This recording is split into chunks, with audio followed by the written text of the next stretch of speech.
कलकत्ता में मैं एक बार गया था थोड़े दिन पहले, तो वहां एक कसाई खाना है मोरी ग्राम, वहां 11,000 गाय रोज कटती है, मोरी ग्राम। और इस कत्ल खाने की विशेषता यह है कि यह 1757 से चल रहा है। 1757 में इस कत्ल खाने को शुरू किया था रॉबर्ट क्लाइव ने, जब उसकी सरकार बन गई थी कलकत्ता में। आपको मालूम है प्लासी का युद्ध हुआ, ईस्ट इंडिया कंपनी की सरकार बनी, रॉबर्ट क्लाइव प्रधानमंत्री बन गया कलकत्ता का, और ये सब घटना 1757 की है। तो प्रधानमंत्री बनते ही उसने कत्ल खाना जो खोला वो यही था, मोरी ग्राम। और रॉबर्ट क्लाइव के जमाने में उसमें 300 गाय रोज कटती थी, आज उसमें 11,000 गाय रोज कटती है।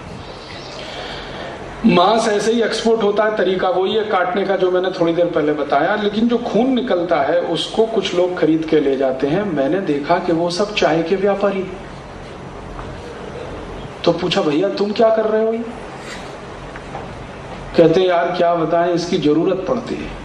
क्या जरूरत पड़ती है?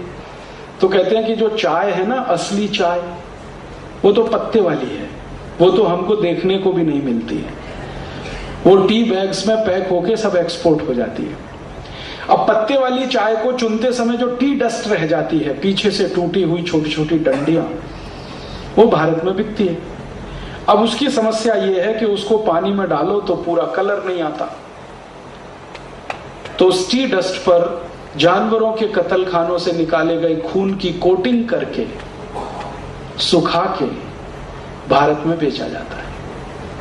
और भारतवासी जिस दिन उपवास करते हैं उस दिन चाय जरूर पीते हैं।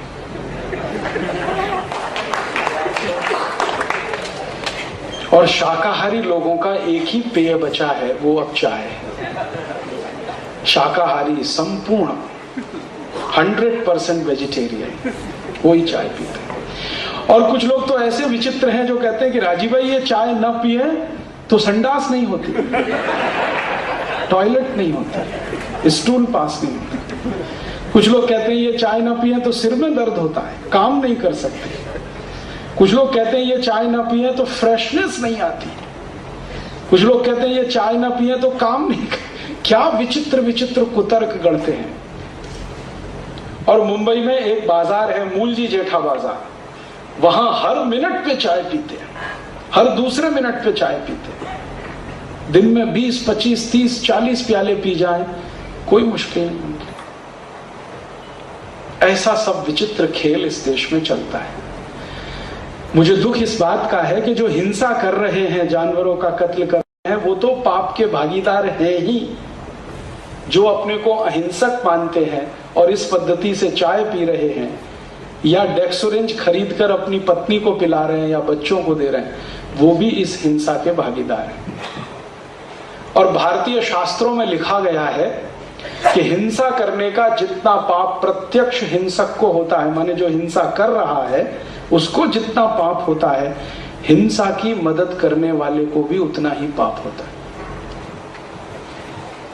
ये सब खेल चल रहा है इस देश में। मुझे दुख एक ही है कि अहिंसा प्रधान भारत देश में भयंकर हिंसा हो रही है और कुतर्क उसके बड़े विचित्र विचित्र हैं।